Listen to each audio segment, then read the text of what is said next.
کتنے لوگ تھے جو ہمارے ساتھ چلتے ہوتے تھے؟ آپ ذرا اپنے ذہن پہ زور دیں۔ بچپن کے دوست، کلاس فیلوز، کاروباری ساتھی، گلی محلے کے لوگ، رشتہ دار، اعزاء و اقربا، آباء و اجداد، اور کتنے لوگ آپ کے مخالفین، معاندین، یہ ساری فہرست ذہن میں لائیں تو ایک دم خیال پڑتا ہے فلاں بھی چلا گیا، فلاں بھی چلا گیا۔ کوئی سال کے بعد اچانک کوئی بات یاد آتی ہے تو یاد آ جاتا ہے، کوئی 6 ماہ کے بعد یاد آتا ہے۔ کئی ایسے لوگ ہیں کہ سال ہا سال بعد یاد، ہاں وہ بھی ہوتا تھا۔ مٹی کا رزق بن گئے، قصہ پارینہ بن گئے۔ کہانی تو اتنی سی ہے نا، جو اکڑ اکڑ کے چلتے تھے آج وہ مٹی کا رزق بن گئے ہیں۔ جو اپنے بدن پہ چٹکی مٹی بھی نہیں پڑنے دیتے تھے آج ان کے کفن بھی تار تار ہو گئے۔ حضرت غوث اعظم فرماتے ہیں قبرستانوں میں جا کے دیکھو کیسے کیسے حسینوں کی مٹی خراب ہو رہی ہے۔ اللہ اکبر، بدن خاک میں مل گئے، ہڈیاں چور چور ہو گئی، ریزہ ریزہ ہو گئی، قبروں کے نشان بھی مٹ گئے، کتبے بھی ٹوٹ گئے، مٹ گیا مشتاق دل سے رنگ یاد رفتگاں، پھول مہنگے ہو گئے، قبریں پرانی ہو گئی۔ کون کسی کو یاد کرتا ہے؟ اور اسی طرح ہم مل کے مٹی کا رزق بننے والے ہیں، لیکن کوئی ایسا کام چھوڑ جائیں گے، اپنے رب سے جڑ جائیں گے، اپنے رب کے بندوں سے جڑ جائیں گے، رسول کریم کے دامن کو تھام لیں گے تو پھر موت بھی مرنے نہیں دے گی۔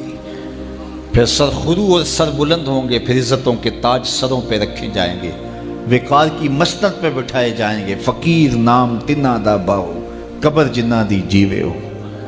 پھر قبروں پہ بھی چراغاں ہوگا جب ہم ان سے جڑ جائیں گے۔ تو یہ مختصر زندگی کی تمام تر لطافتوں کے حصول کے ساتھ گزرنی چاہیے۔ کتنے نوجوان ہیں جنہوں نے اپنی توبہ کو مؤخر کیا تھا بڑھاپے کے لیے، اور آج قبرستانوں میں دفن ہیں۔ آپ جا کے قبرستانوں میں دیکھیں، وہ سوچتے تھے کہ ابھی تو جوانی ہے، جوانی سے لطف اندوز ہو لیں، بڑھاپے میں توبہ کر لیں گے، لیکن بڑھاپا نہیں آیا، موت آ گئی۔ موت تو برحق ہے، یہ تو آ کے رہنی ہے، لیکن بڑھاپا لازمی نہیں ہے کہ ضروری آئے۔ حضرت امام غزالی نے ایک بڑی خوبصورت بات لکھی، فرماتے ہیں معاشرے میں نظر دوڑا کے دیکھو، زیادہ بچے ہیں، زیادہ جوان ہیں یا زیادہ بوڑھے ہیں؟ تو کہا آپ کو بچے زیادہ ملیں گے۔ ہر گھر میں دیکھ لیجئے، بچے زیادہ ہوں گے، جوان ان سے کم ہوں گے، بوڑھے ان سے کم ہوں گے۔ تو اگر بوڑھے تھوڑے ہیں، جوان زیادہ ہیں، تو غزالی فرماتے ہیں پھر بات سیدھی سیدھی ہے، بڑھاپے تک کوئی کوئی پہنچتا ہے، زیادہ جوانی میں چلے جاتے ہیں۔ اور کہا کہ اگر جوانوں سے بچے بھی زیادہ ہیں تو پھر اس کا مطلب بھی سیدھا سیدھا ہے کہ جوانی تک سارے نہیں پہنچتے، بہت بچپن میں چلے جاتے ہیں۔ غرہ کس پہ، ناز کس پہ، غرور کس پہ، تکبر کس پہ؟ تو یہ مختصر زندگی جو اللہ کی امانت ہے، اس کو اللہ کے نام پہ گزارو۔ جو بیت گئی وہ بیت گئی، وہ تو منہا ہو گئی زندگی سے۔ وہ مجھے رات سے کچھ لوگ میسج بھیج رہے ہیں، آپ کا پیدائش کا دن ہے، مبارک ہو، اللہ سب کو جزا دے۔ لیکن میں آج اپنی چھوٹی بیٹی کو بھی کہہ رہا تھا، وہ مجھے بولی کہ ابو آپ کو مبارک ہو۔ تو میں نے کہا کہ آپ ہاتھ اٹھا کے اللہ کی بارگاہ میں دعا کرو کہ اللہ آپ کے باپ کے 46 سال کے گناہ معاف کر دے۔ یہ تو زندگی گزر گئی ہے، 46 سال میرے ہاتھ سے نکل گئے ہیں، میں الٹا بھی لٹک جاؤں تو یہ میرے ہاتھ نہیں آ سکتے۔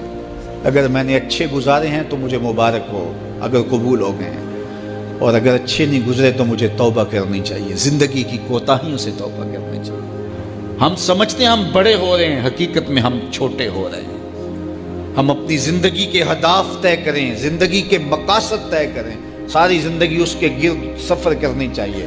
کئی لوگ ساری زندگی گزار دیتے ہیں، ان کو ساری زندگی راستہ نہیں ملتا کہ جانا کدھر ہے۔ وہ کیوں؟ وَأَضَلُّ السَّبِيلَ، اللہ فرماتا وہ بھٹکے ہوئے مسافر ہوتے ہیں۔ اللہ سے راستہ مانگو، آہستہ چلو، لیکن منزل کا تعین کر کے بڑھو، بڑھتے رہو، منزل تمہارا استقبال کرے گی۔ آج مشکل ہے تو کل آسانیاں ہوں گی۔ تو یہ زندگی تیزی کے ساتھ کٹ رہی ہے، لمحہ لمحہ میں اور آپ موت کے قریب ہو رہے ہیں۔ قبل اس سے کہ وہ وقت آئے کوئی حجت باقی نہ رہے، مجھے اور آپ کو اپنی آخرت کی تیاری کی کوشش کرنی چاہیے۔